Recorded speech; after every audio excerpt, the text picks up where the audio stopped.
Howdy everybody, and welcome back to our Legacy of the Wizard tutorial. Last time we left off after adding our input so that we could transition from the title screen to the character selection. So this time we are going to add in our transition object, which causes the screen to fade properly between each of the rooms so that things look nice and neat as you transition. Now also, last time we left off with a bit of a bug. As it turns out, that bug was in the .yyp file of the game, which is the project file, and you can find it wherever you store the project. To fix the bug, we go into here, and we have to edit it with our favorite editor of choice. And basically,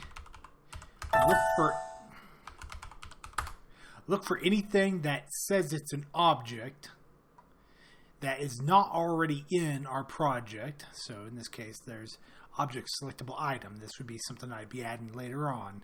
But because the YYP bugged out when I made it, it didn't delete all this value from it when I deleted the values from the original project, which it should have, you'd think. So now it kind of thinks it's already there, but then you make a new object with the same name and it recreates it, so then it makes it twice, and then it gets all messed up trying to figure out what in the world's going on. So in order to fix it, you just have to delete the object. So you go up, find another one, text box load, delete the object.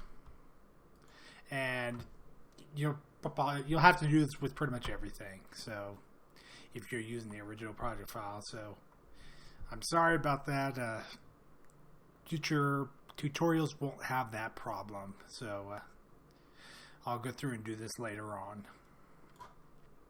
So do that over your own time. Then make sure you save it afterwards. And when you save it, this will yell at you if you had it open when you were working on it and ask you to reload. So just hit reload. And it should all be working now. That bug shouldn't be happening again. So back to what we're doing. Transitions. Let's make an object. First thing first, set it to persistent and add it to our init room. We're going to need a couple of events, create, step, and a new one, draw GUI end. Now we have the draw. So earlier I talked about step events. You have the begin step, the step, and the end step. You have pretty much the same thing with draws. So you have the draw begin, draw end, and draw GUI as well. This time we're using the draw GUI end because we want to cover up everything on the screen when we make a transition, everything fade out. In the original game, the GUI would stay behind when you made a transition, but in my case, I prefer to just have everything disappear when you make a transition. So that's what we're going to do. So let's get started by creating and adding some variables. So we're going to go back to our macro script here. And down over in the enums section, we are going to want to add a couple of enums. So here we go. We have our transmode enum. And I'm going to decapitalize all this because I don't like it capitalized.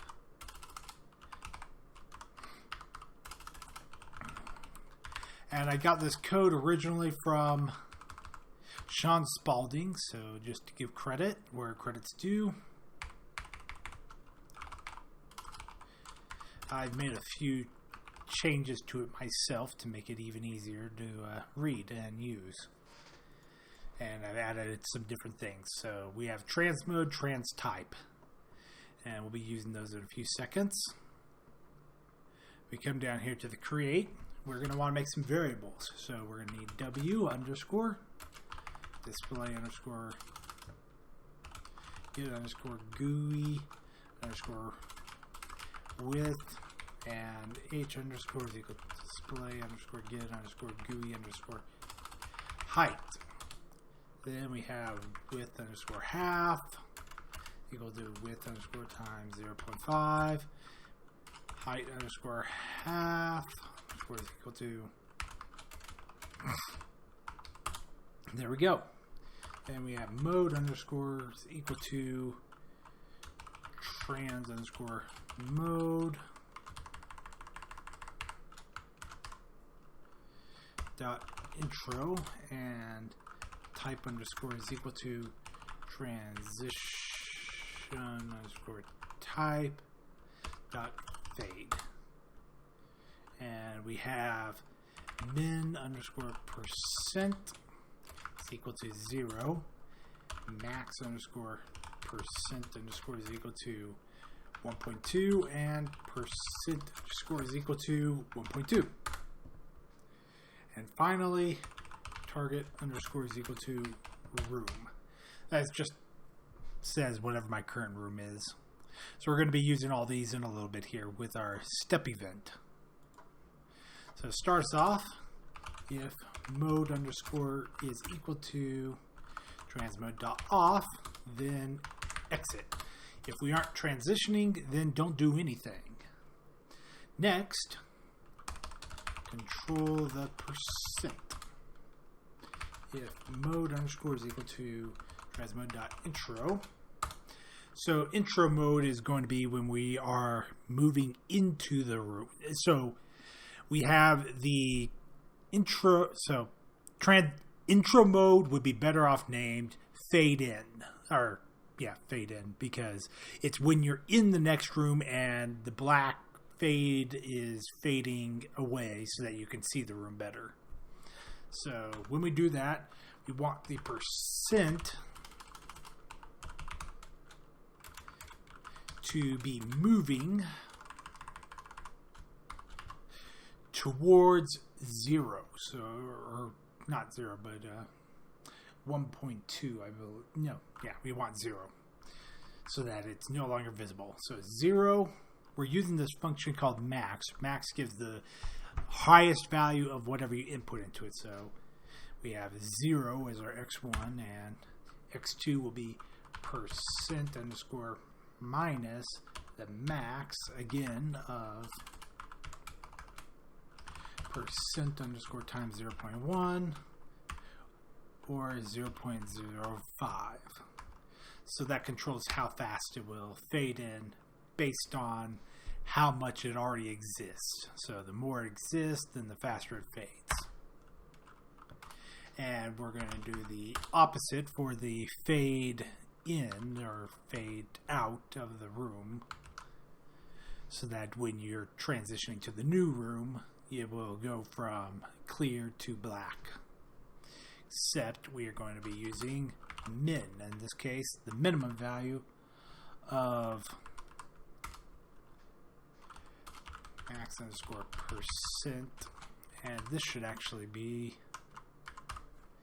min underscore percent underscore.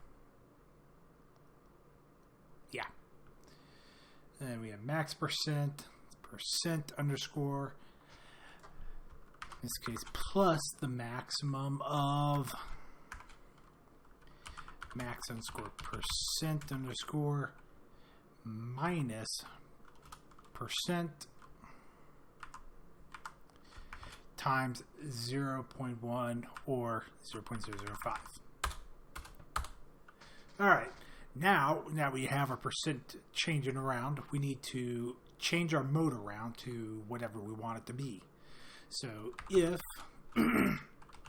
percent underscore is equal to max underscore percent, or percent underscore is equal to min underscore percent, switch modes. We're going to use a switch for this. And case, back to you, dot intro, mode underscore is equal to transmode dot off, because we don't need you moving anymore. And for us, we're also going to set object input dot State underscore is equal to input underscore states dot standard, because we are going to be switching off our input during transition, because we don't want to be inputting or trying to move around while we're transitioning or anything. So case transmode dot next mode underscore is equal to transmode dot intro underscore go to underscore next and break.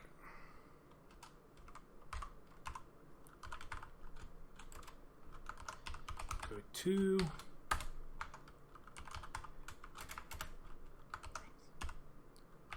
intro from underscore go to target. Yeah, just making sure I had the underscore there and break. Then last but not least, we have case transmode dot restart, and that will just simply restart the game.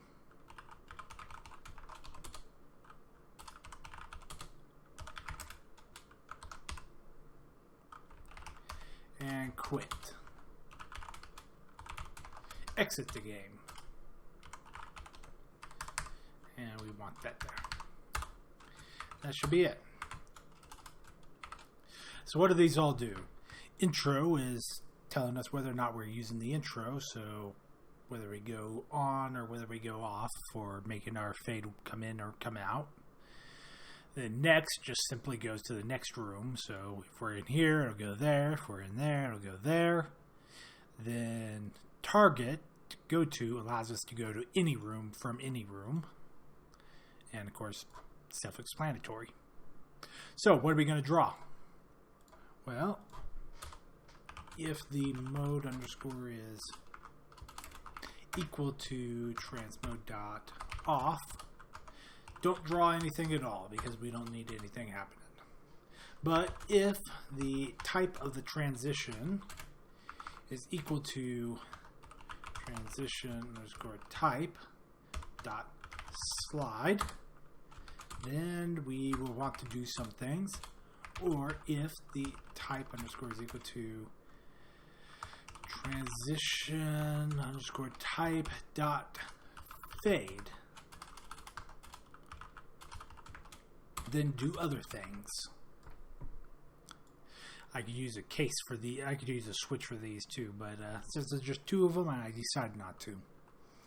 We have draw underscore set underscore color, because we want to be drawing black boxes. So put that in there. Draw underscore rectangle 0 0 with underscore percent underscore times h underscore half underscore false, and copy and paste, but not exactly, because we have to change it a little bit because this is drawn the bottom square. So that'll be there. Then we have width underscore, and then h minus percent times h half. And next up, we want to reset our color back to white. Otherwise, we'll have problems. No, just being slow. And we're almost going to want to do the same thing down here. We're going to want to set our draw color, but we also need to draw underscore set underscore alpha to percent. Alpha allows us to control how visible something is. So if it's half visible or not, etc. That's going to be controlled by a percent. So when our percent is at 1.2, that would give us a 120% visible, but GameMaker just rounds it down to 100% no matter how high it is. But if it's a value from 0 to 1, 0 being not visible at all and 1 being 100% visible. So that would be how you normally change it around. Draw a set color black, 0 0 width, and no fancy math, just height, because we're just drawing something over the entire screen. Then set us back to white, and also draw the alpha back to 1. And that's it. It should be working just fine now. But first, we want to make some changes back in our title object so that it will actually use this transition. So previously we were just having press start, it goes to the next room. So we're going to add a % here as well, because we're going to kind of be copying some code from this transition object into here to give us a nice intro fade for the game. So I'm going to need to add a draw GUI end as well. And in our step event,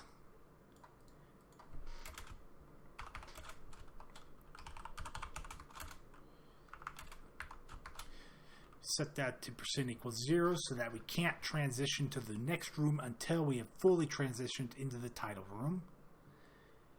And we're going to want to use a script I have prepared.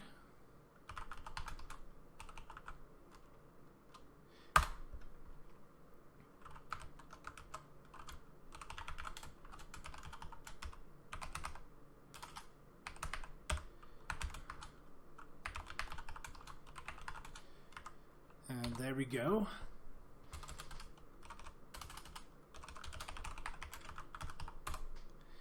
And last but not least,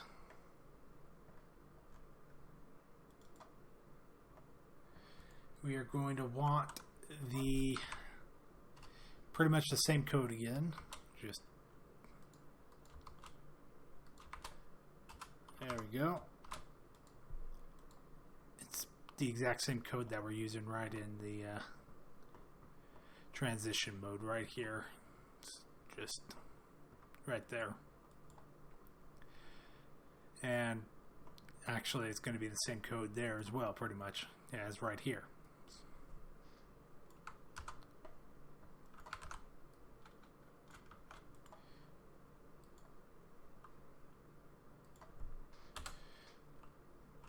So let's see here, just percent C_black 00 width underscore height underscore false C_y and wall alpha 1. We also need to get this in the create event so that we can then see it. So let's take a look at this script here that I added in. Slide transitions. So we have here a description, and you can kind of put whatever you want here. It doesn't really matter too much. But the most important part is the arguments. So you can either use @arg or @param. Either one works. And these add the little values that you can see for your function. So we say with object transition, so it'll change these variables as if you were working inside of the transition object. Set the mode to go to. Set the type of transition to fade, and it will cause us to go to the room that we have targeted. Otherwise, it'll just go to whatever the previous room was that we had told it to transition to, or it'll just go to the default. I should probably change that a little bit, make it a bit more robust. But anyways, this should all be working now, so let's take a look. There we go. We have a nice black fade in. And when we push start, or enter in our case, we transition to the room for the next part of our tutorial. Alright, sorry about the bug with the files here in the .yyp. I didn't know that would happen when I deleted all the objects, and it's a bug with GameMaker, so shouldn't have that problem in the future because I'll be just recreating a brand new environment for download when I set everything up next time. Anyways, thank you everybody for watching, and good luck with your programming.